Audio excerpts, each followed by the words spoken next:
Porque si ustedes revisan las características de un sociópata, pues es la descripción precisa de Trump y el surgimiento de los fascismos, ¿no? O de los neofascismos al estilo Trump, al estilo Netanyahu, Milei, incluso en España también esto se ha venido gestando, pues se vio claramente con la visita de una persona ignorante como Isabel Díaz ¿Y a qué Ayuso. vino? Pues vino fundamentalmente a hacer publicidad a un sector de la ultraderecha. ¿Tú crees que en este caso en particular la visita de Ayuso está operada por Felipe Calderón? Creo que estamos viviendo hoy en día una situación muy particular en el mundo que hace algunos años no habíamos vislumbrado, ¿verdad? Y a lo mejor no nos estamos dando cuenta del momento tan circunstancial que estamos realmente viviendo hoy en día, ¿no? El ascenso al gobierno de los Estados Unidos por segunda ocasión de Donald Trump y su amenaza global, los aranceles, ha marcado de alguna manera lo que hace algunos años veíamos nosotros como el nuevo orden mundial, ¿sí? A lo mejor yo estoy alucinando, pero la idea es precisamente estar contigo, que eres experto, especialista en estos temas, que nos hables un poquito cuál es tu opinión, ¿sí? Hace años se hablaba del nuevo orden mundial, ¿sí? Y a mí me da la impresión que ya lo están firmando los países hoy en día.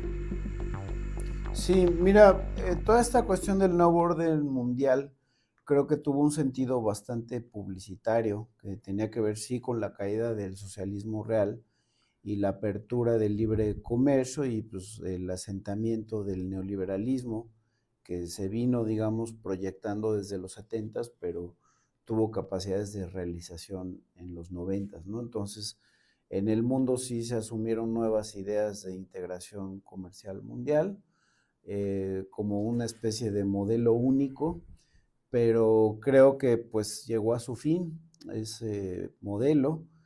Sobre todo lo que fue muy visible fue la crisis del 2008, ¿no? Y las resistencias y desde luego también pues, los daños que la apertura comercial también provocaban a distintos sectores, ¿no? También hubo una política muy sostenida de achicamiento del Estado, pues que ha generado graves daños sociales, como por ejemplo en México la eliminación de las pensiones que se dio en el periodo de Cedillo. Lo que Y se ha llamado como una práctica neoliberalista. sí, o la reducción, por ejemplo, de la educación o del gasto público en salud, en educación. Y pues creo que ahora se empiezan a ver las consecuencias de todo este tipo de recortes, ¿no? Porque esto tiene desde luego impacto en el ingreso de las personas, en la migración.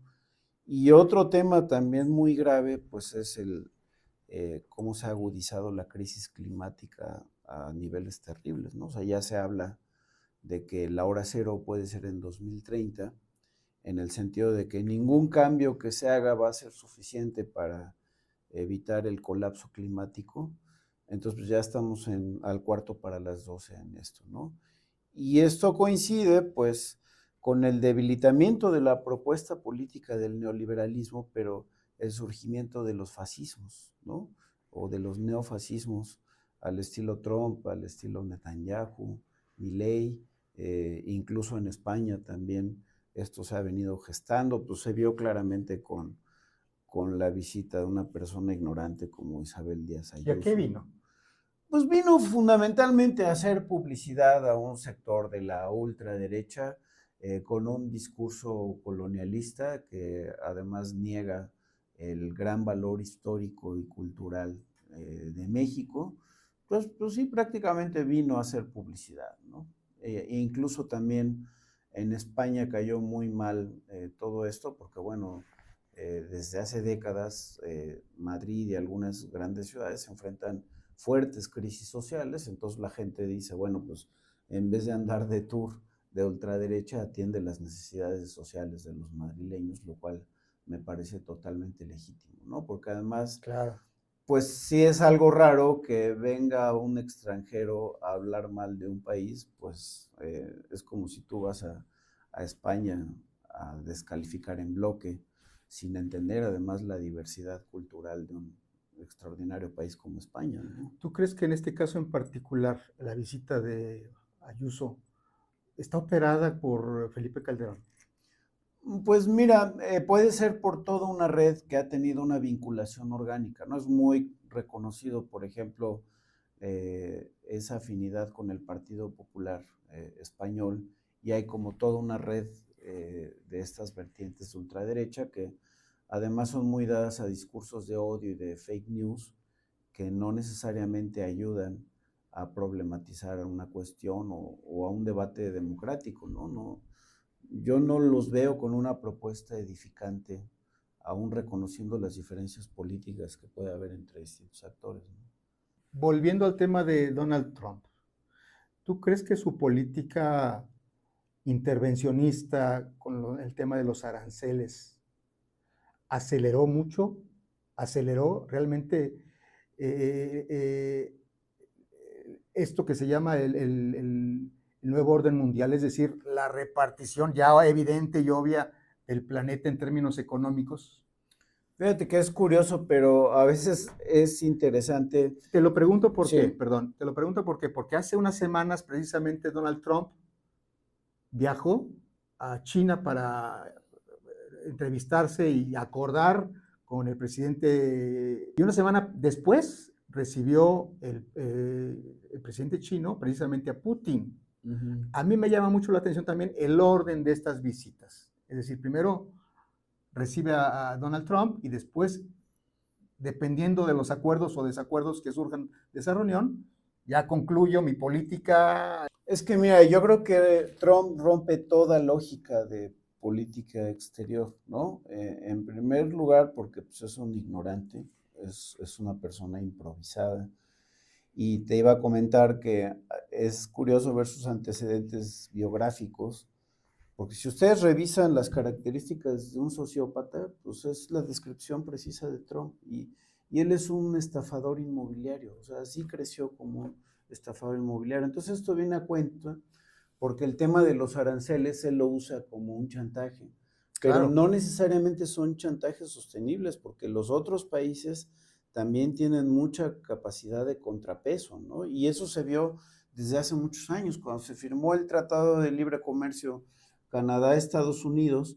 Estados Unidos empezó a tener ideas proteccionistas y Canadá respondió con la misma moneda, ¿no? Entonces, curiosamente hay países que pueden tratar entre iguales, y este es el caso de China. Ahora, el tema de la política errática de Trump es interesante porque tradicionalmente a Estados Unidos nunca le gustó que hubiera cercanía entre China y Rusia, porque podían conformar un bloque que le podía hacer un contrapeso importante. Entonces, Nixon, siendo republicano, trató de tener acercamientos con China un poco para romper las posibilidades, porque bueno, también había algunas divergencias ideológicas entre rusos y chinos, ¿no?